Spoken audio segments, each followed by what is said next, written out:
The Aligarh movement. और जो Aligarh movement है उसके 4 एस्पेक्ट्स रहे थे। The first aspect was intellectual level के ऊपर, फ्रंट के ऊपर, सोशल फ्रंट के ऊपर, एजुकेशनल फ्रंट के ऊपर और पॉलिटिकल फ्रंट के ऊपर। तो सर सैयद अहमद खान ने कहा कि अगर इन 4 लेवल्स के ऊपर, 4 फ्रंट्स के ऊपर मुसलमान खुद को सस्टेन कर लें तो ये फिर ब्रिटिश के सामने खड़े हो सकते हैं। अगर इन 4 को हम इग्नोर करेंगे तो उसने कहा कि जो हालात चल रहे हैं उस टाइम पे तो वो बहुत खराब हो जाने और मुसलमानों के हालात बहुत ही बद से बदतर हो जाने। तो he started Aligarh movement on these 4 front. इसको डिस्कस करते हैं कि 4 फ्रंट्स क्या थे उसके, ठीक है। तो फर्स्ट वन जो अलीगढ़ की मूवमेंट चलती है वो 58 टू 90 1898 तक चलती है, इसका जो टेन्योर है। तो ये मूवमेंट बाकी तो ऐसे मूवमेंट नहीं थी कि उसने लोग बिठाए आके चलो मूवमेंट स्टार्ट करते हैं, ये उसकी कंट्रीब्यूशंस थी, उन कंट्रीब्यूशंस को मिला के अलीगढ़ मूवमेंट कहा जाता है, ठीक है। तो जो अलीगढ़ मूवमेंट थी सर सैयद अहमद खान की, उसके 2 ब्रॉड प्रिंसिपल्स थे, 2 broad, very important 2 broad principles थे। उन 4 चीजों पे मुसलमानों को बेहतर पोजीशन देनी थी और उन 4 पोजीशन के ऊपर उसके पास 2 फ्रंट्स थे जिस पे उसने फोकस किया उस अलीगढ़ मूवमेंट के ऊपर। Number 1 modern education for Muslims, number 2 cooperation with the British. He was very rationalist, वो बहुत ही प्रेगमेटिस्ट जो था Ali Sir Syed Khan, a pragmatist, और you can say he was a realist as well as he was rationalist person. मतलब इतनी amazing आप उस टाइम की कोशिश देखें उसकी कि उसको पता था कि जब तक मॉडर्न एजुकेशन नहीं लेंगे मुस्लिम्स तो वो ब्रिटिश से बात भी नहीं कर पाएंगे, उनको उनके साथ कम्युनिकेशन गैप रहेगा। उस कम्युनिकेशन गैप को रोकने के लिए मॉडर्न एजुकेशन जरूरी है according to Sir Syed Ahmad Khan. तो उसने कहा इसको फोकस करना है नंबर 1, ठीक है। तो कम्युनिकेशन गैप होगा तो बात पहुंचेगी नहीं, बात नहीं पहुंचेगी तो ब्रिटिश वही काम करेगा जो उसको हिंदू बताएगा, जो हिंदूज बताएंगे। लिहाजा तो एक उसका फंक्शन था, ब्रॉड प्रिंसिपल था कि भाई मॉडर्न एजुकेशन हो। Number 2 cooperation with the British. उसने कहा कि अगर ब्रिटिश के खिलाफ जाते हैं तो ब्रिटिश ताकत में है, हर ताकत उसके पास है, वो कॉलोनियल कॉलोनी बना चुका है इस टीम को, फोर्स उसके पास है, हर चीज सोर्सेज उसके पास है, रिसोर्सेज उसके पास हैं, वो तो मुसलमानों की ईंट से ईंट बचा देगा। तो ये जो माइंडसेट है मुसलमानों का, इसको चेंज करना है और ब्रिटिश के साथ कोऑपरेट करना है ताकि हम with the passage of time उस लेवल पे पहुंचे जहां पे उसके साथ बात कर सकें। ये दोनों ब्रॉड प्रिंसिपल्स रैशनलिज्म का एक बहुत ही शानदार एक्सप्रेशन है उस टाइम पे जो आपको नजर आए। इस Aligarh movement was very pragmatist और इस प्रेगमेटिज्म का जो रिजल्ट है वो मैं आपको बताऊंगा, आगे आएगा और आप देखेंगे इसका रिजल्ट। जो आगे पाकिस्तान मूवमेंट स्टार्ट होगी, मुस्लिम लीग बनेगी, शिमला डेपुटेशन जाएगा, वो सारे लोग अलीगढ़ के पड़े हुए थे, वो अलीगढ़ के इस मूवमेंट का हिस्सा थे, इसी की प्रोडक्शन थे जो आगे आते हैं, इंक्लूडिंग आपका ये जो है ये वकारुल मुल्क, ये सारे लोग, ठीक है। तो कैद आजम भी, modern education for Muslims and cooperation with the British, ये 2 प्रिंसिपल थे अलीगढ़ मूवमेंट के। So he believed that modern English scientific education was a matter of life and death to compete with the Hindus. उसने कहा कि जब तक modern scientific education Muslims नहीं लेंगे वो हिंदूज और ब्रिटिश के साथ कभी compete नहीं कर पाएंगे। Number 1। Number 2, he advised Muslims to cooperate with the British in order to gain power and participation in the various posts. ठीक है, ये 2 चीजें जैसे मैंने बताई कि एजुकेशन हासिल करना है compete के लिए और कॉपरेशन करना है ताकि ब्रिटिश इसको कुछ पोस्टों के ऊपर ले जाए और यहाँ वहां जाके ये अपना जो इंटरेस्ट है उसको ये पूरा कर सकें। ये 2 चीजें थी इसकी और ये 2 बहुत शानदार चीजें थी, बहुत ही रैशनल और बहुत ही प्रेगमेटिक तरीके की चीजें थी जो एलिमेंट थे अलीगढ़ मूवमेंट के। ये 2 मेन मकसद थे सर सैयद अहमद खान के अचीव करने के और इन्हीं को अचीव करने के लिए वो जो है अपनी मूवमेंट को आगे लेके चलता है, ठीक है। तो he took practical steps to implement those principles for the betterment of Muslims in the subcontinent. उनको implement कैसे किया इसने? उसको implement किया नंबर 1 intellectual services के साथ। उन्होंने कहा कि मुसलमानों को intellectually कैसे ग्रो किया जाए। He wrote 42 books, 42 बुक्स इसने लिखे। He wrote famous book खुतबात Ahmadiyya, जो कि एक आंसर था, एक इंग्लिश मैन था जिसने हजूर अकरम सल्लल्लाहु अलैहि वसल्लम के खिलाफ एक बुक लिखी थी, ठीक है, उसकी सीरत के खिलाफ लिखी थी, तो इसने उसको रिबटल लिखा था उस अंग्रेज के खिलाफ जिसे कहते हैं खुतबात अहमदिया, ठीक है, ये उसका मशहूर बुक था। जिसने मुसलमानों का बूस्ट जो था, मोरल था, उसको और हाई किया, ठीक है, क्योंकि इसने इंग्लिश में लिखी और उसको साइंटिफिकली जवाब देने की कोशिश की आर्गुमेंट्स के बेस के ऊपर। He wrote a booklet, Causes of Indian Revolt, in order to create goodwill between British and the Muslims after the War of Independence 1857. इसने एक और बुक लिखी, Causes of Indian Revolt, असबाब बगावत हिंद उसका नाम था। ये छोटा सा बुकलेट लिखा, ये पर्टिकुलरली इंग्लिश में इसने लिखा। किसके लिए ये लिखा इसने? ब्रिटिश के लिए, उनको बताने के लिए कि भाई जो वॉर हुई थी 85 की, उसमें सिर्फ मुसलमान नहीं थे, उसमें हिंदू भी आपके साथ थे, जिसको आपने साथ बिठाया हुआ है।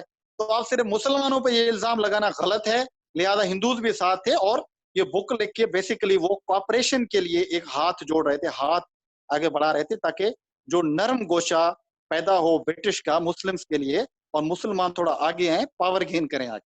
व्हाट इट, ये इंटेलेक्चुअल सर्विसेज थी जो उस टाइम पे ये प्रोवाइड कर रहे हैं। नंबर 2, इसने सोशल एंड एजुकेशनल सर्विसेज भी प्रोवाइड की। सोशल देखें, एजुकेशन को हम बाद में देखते हैं।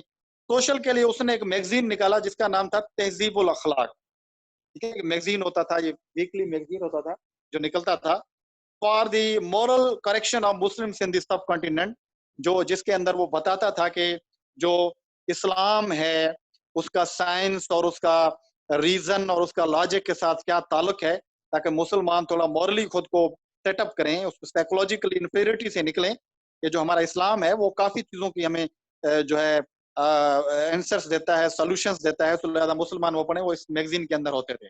ये attempted to create good contact between Muslims and the British, उसके लिए भी कोशिश की सोशल सर्विसेज के अंदर। इसके एजुकेशनल सर्विसेज बहुत ही शानदार थी। Number 1, he saw the survival of Muslims in getting modern English and scientific education. Education modern भी हो, इंग्लिश भी हो, साइंटिफिक भी हो। For that purpose, at that time, Muslims did not send their children into English schools, but he insisted to send them out. Muslims English को एक काफरों की language समझता था, गलत वो समझता था, तो वो भेजते नहीं था। बट ही इंसिस्टेड कि भेजो, इंग्लिश नहीं पढ़ोगे, बर्तानिया से बात नहीं कर पाओगे, बात नहीं कर पाओगे। हिंदूज उसके साथ बैठे हुए हैं, हिंदूज और ब्रिटिश मिलकर तुम्हारा बेड़ा गर्क कर देगा। तो he insisted them to send their children in English schools, their scientific education was being given, जब वहां पे दी जा रही। He believed that Muslims could only compete with Hindus and British through the modern Western education. इसके अलावा उनके साथ सवाल ही पैदा नहीं होता हिंदूज के साथ ये compete करें जाके, सवाल ही पैदा नहीं होता। ये जरूरी है, क्योंकि हिंदू लेके जा रहे थे, वो आगे बढ़ते आ रहे थे।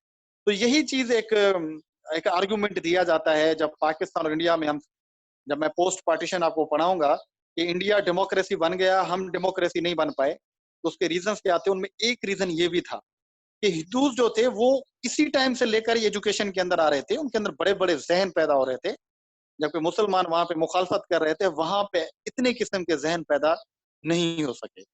उसका आप मिसाल ले लें, इसके अंदर हमारे यहाँ तो चंद चंद लोग पैदा हुए, उंगलियों में गिनने जितने लोग हैं। कैद आजम है, अल्लामा इकबाल है, आपको ये लोग नजर आते हैं, लियाकत अली खान है, ठीक है, ये लोग नजर आते हैं, चंद लोग हैं। बट आपको वहां पे चले जाएंगे हिंदूज में, आपको गांधी नजर आता है, आपको नेहरू नजर आता है, आपको डॉक्टर अम्बेडकर नजर आता है, ठीक है, और भी बहुत सारे उनके इंटेलेक्चुअल्स हैं, वो नजर आते हैं जो उनके लिए काम करते रहे। बट हमारे यहाँ ऐसे आला पाए के लोग नजर नहीं आए। What was the reason? Reason यही था कि हम उस टाइम पे मुखालफत कर रहे थे और वो आगे एजुकेशन ले रहे थे। उसकी लेगेसी आज तक बरकरार है इन चीजों के ऊपर, ठीक है। तो इसने इंसिस्ट किया उनको कि मॉडर्न एजुकेशन लो।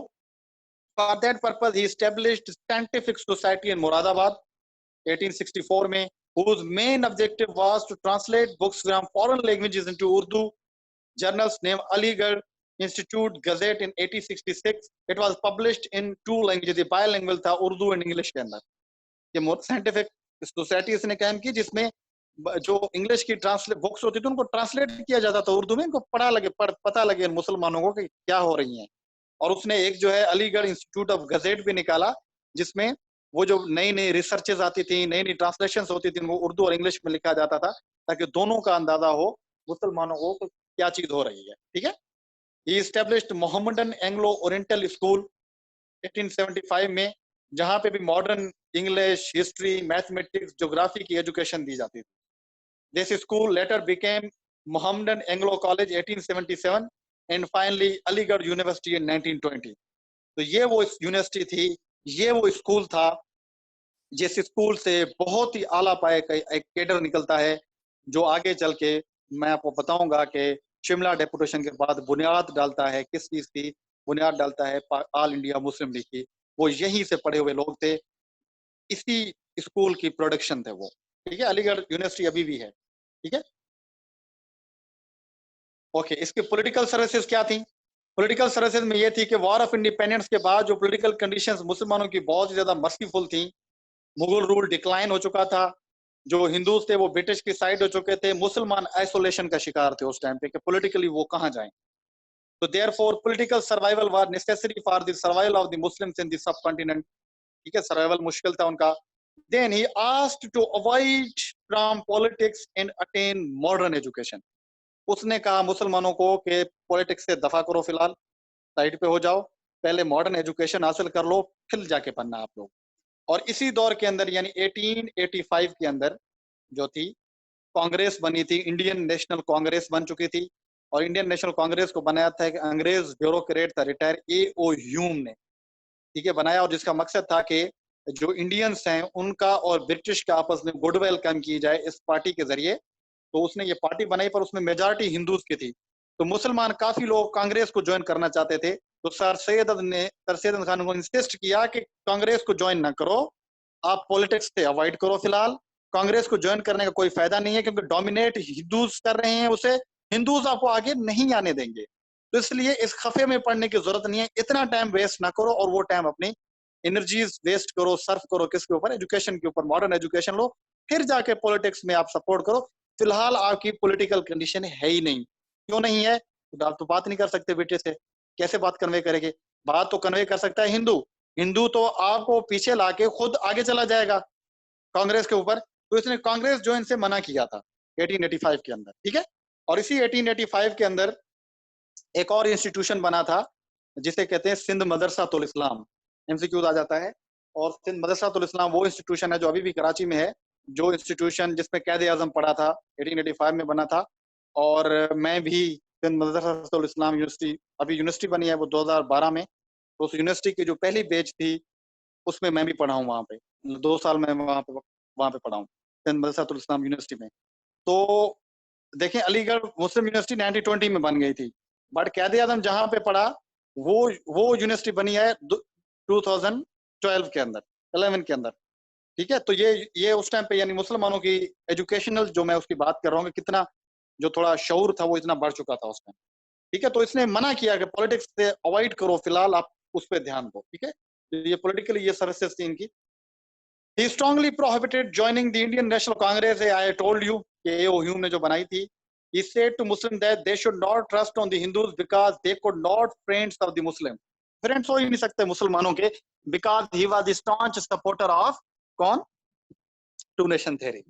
ये सेम वही बात कर रहा है कि वो दोनों बन ही नहीं सकते, एक नेशन ही नहीं हो सकते, मुसलमान हिंदू साथ बन ही नहीं सकते, तो उन पर ट्रस्ट करने का कोई फायदा नहीं है, वो एक्सप्लॉइट कर जाएंगे। और हम आगे देखेंगे वो एक्सप्लॉइट करते हैं मुसलमानों को।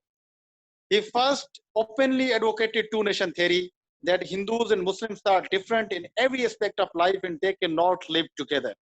जिसने explicitly अनाउंस किया कि भाई हिंदू और मुसलमान टोटली डिफरेंट नेशन है, ये साथ नहीं रह सकते। बकवास है जो ये लोग कह रहे हैं कि साथ रह पाएंगे। ओपनली इसने कहा कि इसलिए कांग्रेस को ज्वाइन ना करो, वो आपको एक्सप्लॉइट कर देंगे, वो आपको भाई नहीं बन सकते। ये उसकी सर्विसेज थी, जिस सर्विसेज से आपको पता चलता है कि चीजें जो उसने मुसलमानों की कंडीशंस कैसी थी, और उसने अभी मूवमेंट स्टार्ट की, उसके 2 प्रिंसिपल्स रखे, उन 2 प्रिंसिपल्स को उसने सब्सटेंशिएट किया, और उसने प्रैक्टिकली ये चीजें फॉलो करने की कोशिश की। इन सारी चीजों के बाद जब हम एनालिसिस करते हैं सर सैयद अहमद खान का, तो हमें पता चलता है कि सर सैयद अहमद खान को जो है एक पाकिस्तानी कम्युनिटी के अंदर कंट्रोवर्शियल पर्सनैलिटी के तौर पे देखा जाता है। क्यों कंट्रोवर्शियल पर्सनैलिटी के तौर पे देखा जाता है? क्योंकि सर सैयद अहमद खान के बारे में 2 व्यूज मिलते हैं हमें। एक व्यू है प्रोग्रेसिव्स का, एक व्यू है ऑर्थोडॉक्सिस का।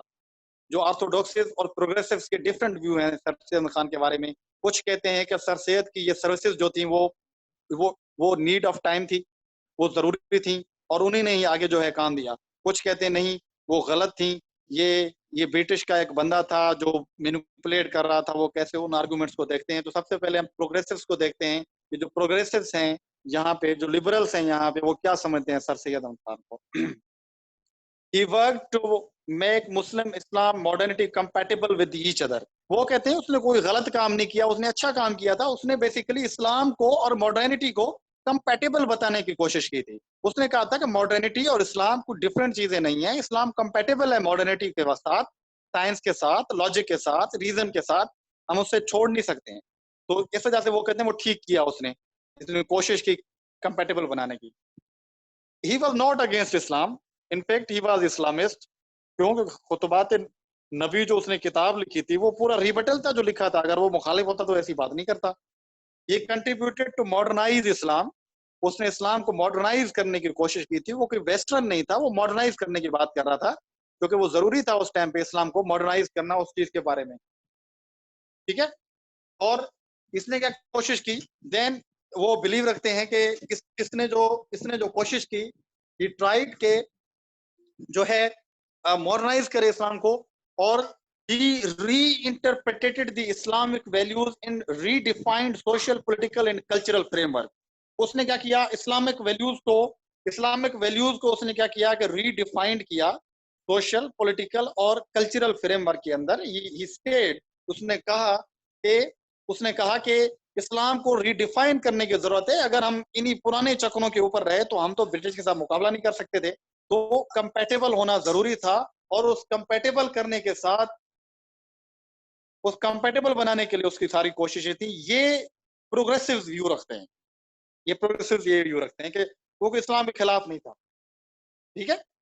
अच्छा, इसके कंट्रारी एक व्यू आता है, वो व्यू है ऑर्थोडॉक्स का। वो बिलीव रखते हैं कि ही ट्राइड टू वेस्टर्नाइज इस्लाम। उसने इस्लाम को वेस्टर्नाइज करने की कोशिश की। अकॉर्डिंग टू देम, वो मॉडर्नाइज नहीं कर रहा था, वो वेस्टर्नाइज कर रहा था, वो वेस्टर्न कल्चर के साथ मिलाने की कोशिश कर रहा था। लिहाजा ये एजेंट था, कहते हैं ब्रिटिश का। ही वॉज अगेंस्ट इस्लाम, वो कहते हैं वो इस्लाम के भी अगेंस्ट था। He was loyal with the British, वो ब्रिटिश का एजेंट था। He tried to mix up Islam with western values and the frameworks. उसने कोई मॉडर्न करने की कोशिश नहीं की, उसने वेस्टर्न बनाने की कोशिश की थी। तो religiously orthodox strongly oppose his contributions. वो इसे देहरिया कहते हैं, इसे अथीस्ट मानते हैं, इसे नेचुरलिस्ट मानते हैं। वो इसके पास भी नहीं आते। और इनफैक्ट कुछ लोग तो ऐसे थे जो लोग खुद मक्का मुकरमा से फतवा लेके आए थे सर सैयद अहमद खान के खिलाफ, इस पे फतवा लगे कि ये काफर है। ठीक है, उस टाइम पे। But in such conditions he tried for the Muslim, he stood for the Muslim, he did something for the Muslims. And उसके इम्पैक्ट्स हमें पता चलेंगे कि जब इन्हीं अलीगढ़ मोहम्मदन एंग्लो स्कूल से, मोहम्मदन एंग्लो कॉलेज से, अलीगढ़ यूनिवर्सिटी से जब बड़े बड़े लोग पढ़ के निकलते हैं, और वही हम आगे देखेंगे कि जो है पाकिस्तान मूवमेंट को भी संभालते हैं और ब्रिटिश से सामने बैठ के बातें भी करते हैं। और हम आगे देखेंगे कि ब्रिटिश के साथ वो खड़े होकर भी बोलते हैं। और इसी से ही, और जो ऑर्थोडॉक्स का व्यू था वो भी आपको पता चला कि अगर उसके बेस पे हम मुसलमान खड़े होते उस टाइम पे, तो फिर तो इन्नल्लाह व इन्ना इलैहि राजिऊन नहीं होना था। ठीक है। तो these were the contributions of Muslims. ठीक है, सर सैयद अहमद खान जो आपको उस टाइम पे पता चली, ये इस टाइम पे। तो अभी हम पहुंच चुके हैं 20th सेंचुरी के अंदर, हम पहुंच चुके हैं कि हम जो है ये 1990s के अंदर हम जो है 90 यानी 20वीं सदी बनेगी, 20th सेंचुरी के अंदर हम पहुंच चुके हैं। और 20th सेंचुरी तक आपको पता चला कि क्या क्या चीजें हो रही थी, किस चीज की डेवलपमेंट्स हो रही थी।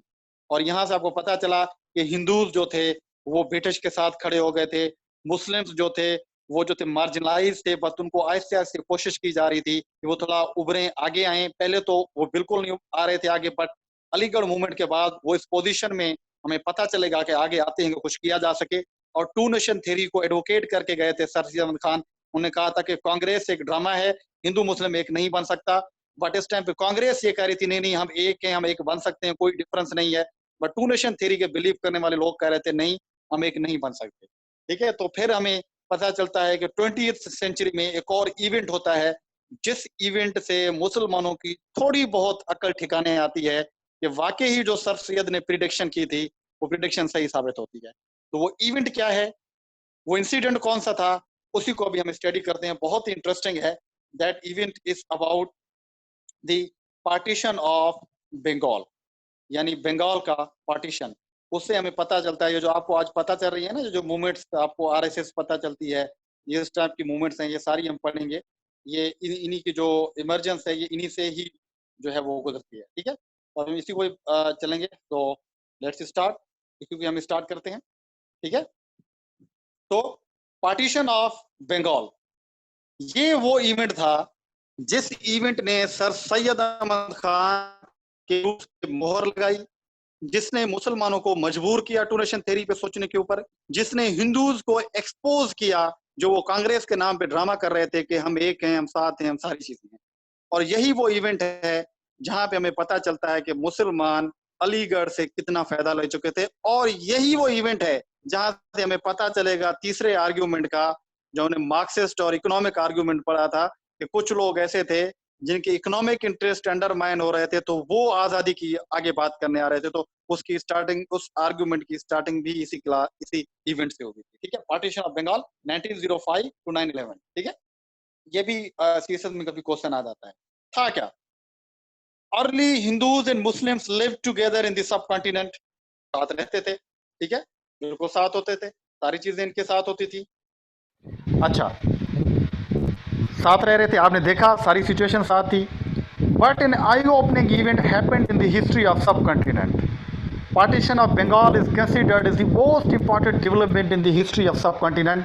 ये बहुत ही इंपॉर्टेंट इवेंट है। इस इवेंट से आपको पता चलेगा, मैंने बताया कि हिंदूज एक्सपोज होंगे, सर सैयद अहमद खान की बातें सही साबित होंगी, और जो सर सैयद अहमद खान की सर्विसेज थी उनकी एक प्रैक्टिकल मैनिफेस्टेशन हमें नजर आएगी इस चीज़ के अंदर। ठीक है, तो कॉजेज क्या थे पार्टीशन के, यानी बंगाल के कॉजेज क्या थे? यानी बंगाल उस टाइम पे क्या था, जो अभी का ईस्ट पाकिस्तान है, जो बांग्लादेश है वो, और जो अभी इंडिया के पास भी बंगाल है, कोलकाता वाले एरियाज हैं, बंगाल के अंदर हैं, ये दोनों एक होते थे, पहले दोनों मिले होते थे, एक ही सूबा होता था, बड़ा सूबा होता था। तो इसको डिवाइड कर दिया ब्रिटिश ने। तो वो उसकी डिवीजन जो है वो एक बहुत ही इंपॉर्टेंट पॉइंट्स को ट्रिगर आउट करती है। तो वो क्या था? ठीक है, सो कॉजेज ऑफ पार्टीशन, पार्टीशन क्यों की? एक तो चीज़ ये थी कि मोस्ट पॉपुलेटेड प्रोविंस था जो बंगाल था, यानी कि it was the biggest populated province with 78 million population थी, बहुत बड़ी पॉपुलेशन थी, उसको मैनेज करना बहुत मुश्किल था। तो ब्रिटेन ने समझा इसको डिवाइड कर देंगे, ये थोड़ा ईजी हो जाएगा। It was difficult for British government to take care of the whole population. इतनी पॉपुलेशन की केयर कैसे की जाए उस एक सूबे के अंदर जो सबसे बड़ा जिसकी पॉपुलेशन थी। तो इस वजह से एक रीज़न तो यह था, ब्रिटेन उसको 1905 में कहा कि इसको हम जो है वो डिवाइड कर देते हैं, एक दूसरा पॉपुलेशन एक दूसरी पॉपुलेशन बना देते हैं। यानी जो एक हिस्सा था वो मुस्लिम पॉपुलेशन पे बना दिया, दूसरा हिस्सा जो था वो हिंदू जो डोमिनेटेड पॉपुलेशन थी उसके ऊपर उन्होंने डिवाइड कर दिया। एक तो काज था, वो था most population. Number 2, long boundaries, बड़ी बाउंड्रीज थी कि Bengal had longest boundaries in the subcontinent. It had total area of over 1 lakh and 89,000 miles. इतना बड़ा एरिया था और उसको मैनेज करना बहुत ही मुश्किल था, उसको डिफ़िकल्ट था मैनेज करना। ठीक, क्योंकि कहा जाता है कि वहाँ का जो एसपी लगता था, या एसपी क्या, वहाँ का जो आईजी लगता था उस टाइम पे, पुलिस का हेड, वो पूरे साल में इस पूरे एरिया को घूम ही नहीं पाता था, ये इतना बड़ा था, इतना जो था वो आप कहें कि एक्सपेंडेड था। तो ब्रिटिश ने समझा इसको डिवाइड कर देते हैं ताकि ये मसला हल हो जाए हमारे लिए। एक तो दूसरा रीज़न ये था। तीसरा, एडमिनिस्ट्रेटिव प्रॉब्लम्स थे बहुत ज़्यादा, यानी कि they were difficult to manage administrative the functions. Government का फंक्शन नहीं चलाया जा सकता था इतनी पॉपुलेशन इतने एरिया में, due to long boundaries. Law and order की कंडीशन बहुत ख़राब थी, गवर्नमेंट से मैनेज नहीं होती थी उस टाइम पे। यानी एक एसपी और एक आईजी कहाँ मुंह दे इतने को। Due to more problem, government was unable to provide socio economic and other facilities. Government वो भी नहीं दे पा रही थी कि किसको किसको कितना कितना दिया जाए, ताकि वो डिवाइड कर देंगे तो सबको मिल जाएगा। Only 1 governor was responsible for the whole province. तो गवर्नर भी नहीं घूम सकता था इतना और कंट्रोल नहीं कर सकता था। तो ये तीसरा प्रॉब्लम एडमिनिस्ट्रेटिव प्रॉब्लम था जिसकी वजह से डिवाइड किया गया। चौथा, inequality between east and west areas. तो जो ईस्ट का एरिया था और वेस्ट का था उसमें भी इनइक्वालिटी थी। याद रखिएगा, ईस्ट जो बंगाल था उसमें मुस्लिम से डोमिनेटेड था, जैसे बांग्लादेश है वो ईस्ट में था, और वेस्ट में जो उनका कोलकाता था वहाँ पे हिंदू डोमिनेटेड थे। तो इन दोनों के अंदर भी इनइक्वालिटी थी बहुत ज़्यादा। कैसे इनइक्वालिटी थी? जो मुस्लिम से डोमिनेटेड ईस्ट बंगाल था उसमें कोई फैसिलिटी नहीं थी, कोई फैसिलिटी नहीं थी, पॉपुलेशन ज़्यादा थी। बट जो वेस्ट वाली तरफ थी वहाँ हिंदू डोमिनेटेड थे, सारी फैसिलिटी वहीं पे होती थी, ठीक है। जैसे Bengal province consisted two areas, east and west. East Bengal was dominated by the Muslims while the Bengal was dominated by the Hindus, वो उनसे था, ठीक है। तो ये रीज़न था। अच्छा, west Bengal was developed, it had good system of railway, communication, education, press, economy, port. Calcutta port बड़ी मशहूर थी, वो हिंदू से डोमिनेटेड थी, हिंदू उसको कर रहे थे सारी चीज़ें। मुसलमान तो बेचारे उस टाइम भी गुर्बत में रह रहे थे। बट जैसे डिवाइड होगा तो ऑब्वियसली फ़ायदा होना था मुसलमानों का। क्यों? क्योंकि अभी जो सारा खर्चा था वो डिवाइड हो रहा था वेस्ट में। फिर जब सेपरेट सूबा हो जाता है तो सारी जो एनर्जीज थी हुकूमत की वो ईस्ट पाकिस्तान में लगनी थी, ठीक है। सो अच्छा, where the East Bengal dominated by the Muslims was marginalized in under developed, कोई तरक्की नहीं थी। It was totally ignored area था। Muslims lag behind education, health, railway, economy and all other basic needs to the Hindus as compare to the Hindus. तो हिंदूज ज़्यादा थे और ये कम थे उस टाइम पे।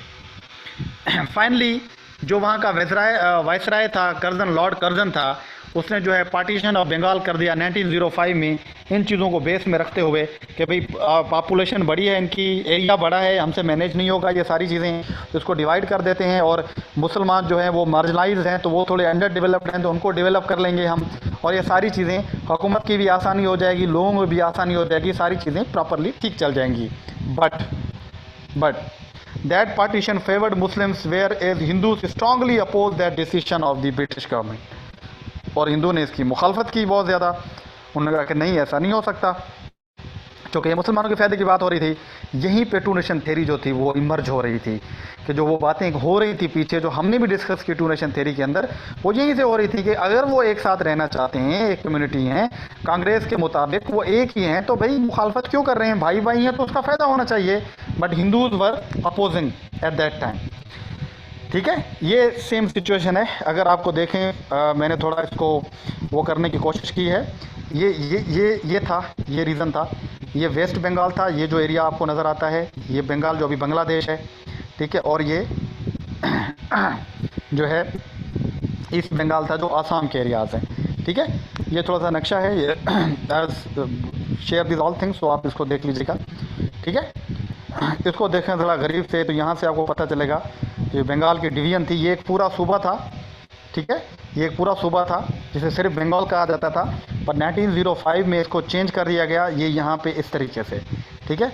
और ये जो था वो ईस्टर्न बंगाल हो गया, और ये जो था वो वेस्टर्न बंगाल हो गया था। ये डेवलप्ड था, ये अंडर डेवलपमेंट था। इसमें मुस्लिम्स मेजॉरिटी में थे, इससे हिंदू मेजॉरिटी में थे, ठीक है।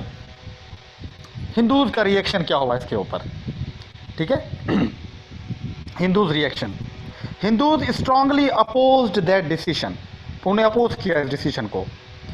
Different segments of Hindus like lawyers, doctors, intellectual, civil society observed protest, boycotts, strikes, सारे लोग मुखालफत के ऊपर आ गए कि ये जो डिवीजन हुई है ये गलत हुई है। क्यों? क्योंकि फिर सारी फैसिलिटीज़ तो जानी थी, बराबर डिवाइडेड होनी थी ना, जिस वजह से उनको सर में दर्द हो रहा था कि ये तो फिर मुसलमान भी तरक्की में चले जाएंगे, तो ये वहाँ से अपोज कर रहे थे, यानी टू नेशन थ्योरी वाली बात। Hindu newspaper strongly oppose and aware Hindus about the cost of partition for the Hindus.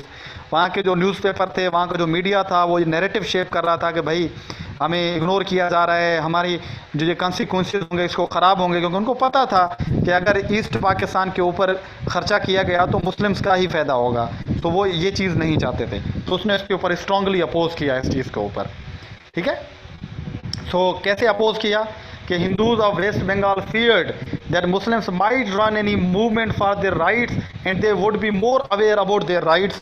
उनको ये ख़तरा था कि मुसलमानों को अगर इतनी राइट्स मिले तो हो सकता है कि ईस्ट पाकिस्तान के मुसलमान कोई मूवमेंट चला दें और अपनी राइट्स की बात कर लें। पहले तो वो अंडर डेवलप्ड हैं, वो इग्नोर कर रहे हैं, इग्नोर्ड हैं, मार्जिनलाइज्ड हैं, उनको किसी चीज़ का पता नहीं है। अगर अभी उनको एजुकेशन मिल गई, सारी चीज़ें, तो वो कुछ भी कर सकते हैं। इस वजह से they observe black day of for separation, उन्होंने ब्लैक डे ऑब्जर्व किया। कांग्रेस आल्सो अपोज्ड, कांग्रेस ने भी अपोज किया।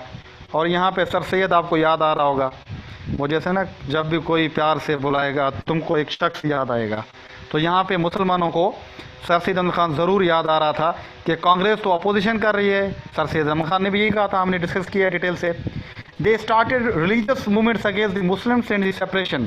उन्होंने डिफरेंट मूवमेंट्स स्टार्ट कर दी मुसलमानों के खिलाफ, जो वहाँ के अंग्रेज हिंदूज थे, कि इस पार्टीशन को वापस करें। इतना उन्होंने सीरियस लिया इस चीज़ को। मिसाल, एक मूवमेंट उन्होंने चलाई, स्वदेशी मूवमेंट उन्होंने चलाई। वो मूवमेंट क्या थी? This movement was started by the Hindus of west Bengal against the British government. British government के खिलाफ चलाई, प्रेशराइज करने के लिए ब्रिटिश को। In this movement, Hindus boycotted external foreign import goods, supported Hindus' domestic industry and ordered to give economic loss to Britain. उन्होंने British का boycott कर दिया ताकि ब्रिटिश को इकोनॉमिक लॉस आए और वो मजबूर हों और ये फैसला वापस ले। ये मूवमेंट चलाई। This movement gained momentum when it was slowly turned anti Muslims. पहले वो ब्रिटिश के मुस्लिम्स थी, बाद में ये एंटी मुस्लिम्स बन गई, मुसलमानों के खिलाफ बन गई है। Hindus wrote various dramas, poetry and plays against the Muslims. Poetry लिखी गई, किताबें लिखी गई, शायरी लिखी गई, ड्रामे लिखे गए मुस्लिम्स के खिलाफ इसी दौर में। तो जो आज आपको हिंदुत्व नज़र आ रही है ना, ये हिंदुत्व की स्टार्टिंग वहीं से हो रही है, और ये हमारे फॉरेन फादर्स ने पहले ही बताया था टूनेशन थ्योरी के अंदर। अभी बता रहा हूँ कि it is still relevant. Separate classes were arranged between Hindus and the Muslims. मुसलमानों और हिंदूज के खिलाफ सेपरेट जो थे वो क्लासेस मैनेज किए गए, साथ नहीं बिठाने देते थे। सेग्रीगेशन क्रिएट हुई वहाँ पे इस मूवमेंट के अंदर। तो इसके ऊपर मुस्लिम्स का रिएक्शन क्या था इस सारे इवेंट्स के ऊपर? सो the Muslims considered separation as blessing and welcomed it. They were given rights which were ignored earlier. उनको rights मिले। Muslims gained following benefits. Economic benefits मिले उनको, जो कि पोर्ट जो थी पहले कोलकाता हो गई थी, बाद में ये पोर्ट इनके पास आ गई, तो इकोनॉमिक एक्टिविटी बढ़ना शुरू हो गई इनकी। पॉलिटिकल मुस्लिम्स अपने राइट्स के बारे में अवेयर हुए, पहले बिल्कुल इग्नोर थे। सोशल मुस्लिम्स सोशल मोरल जो था वो थोड़ा हाई हुआ। पहले वो इन्फेरिटी के अंदर आए हुए थे, बाद में उन्होंने जब एजुकेशन ली, स्कूल्स बने, कॉलेजेस बने वहाँ पे, तो इस्टेब्लिश हुए, तो उनको पॉलिटिकली अवेयरनेस आई, वो थोड़े साइकोलॉजिकली स्टेबल बने उस टाइम पे, और इकोनॉमिकली भी उनको बहुत ज़्यादा फ़ायदे हुए इस पार्टीशन के ऊपर। ठीक है। और फाइनली हमें पता चलता है कि ये जो है रेलवे कम्युनिकेशन का सिस्टम भी बना, बट अगेन जो ब्रिटिश था वो इस प्रेशर में आ गया। 6 सालों के बाद जो जॉर्ज 5 था वो दिल्ली में आया और इन्होंने एहतजाज किए, और 1911 के अंदर ब्रिटिश ने प्रेशर में आके हिंदू से उनको ख़त्म कर दिया। तो हिंदू ने इसको सेलिब्रेशन के तौर पे मनाया। मुस्लिम्स इसके बारे में शौक हो गए, but give a new dimension to Muslim for their rights in the subcontinent against the Hindus. पर इसने मुसलमानों को एक नया तरीक़ेकार दिया, जिस तरीके से हम पढ़ेंगे कि आगे की चीज़ें क्या होती हैं इस दौर के अंदर। तो यहाँ पे हमारी आज की डिस्कशन ख़त्म होती है। ये अभी हमारा सेशन एंड हो जाएगा। कल हम इंशाल्लाह इसी से ही आगे स्टार्ट करेंगे और हम आगे डिस्कशन करेंगे कि आगे कौन कौन से शिमला डेपुटेशन और मुस्लिम लीग कैसे इन्हीं इवेंट से जो है वो बनती है आगे चल के। ठीक है। तो ये सेशन हमारा एंड हो गया अभी क्लास। इंशाल्लाह कल हम इसी टाइम पे डिस्कस करेंगे आगे की चीज़ें, और आई होप आप लोगों को चीज़ें समझ आई होंगी, समझा होगा आप लोगों ने। कोई क्वेश्चन है तो आप मुझे व्हाट्सएप करके उसके बारे में पूरी पूछ सकते हैं। सो inshallah see you tomorrow with new topics about Pakistan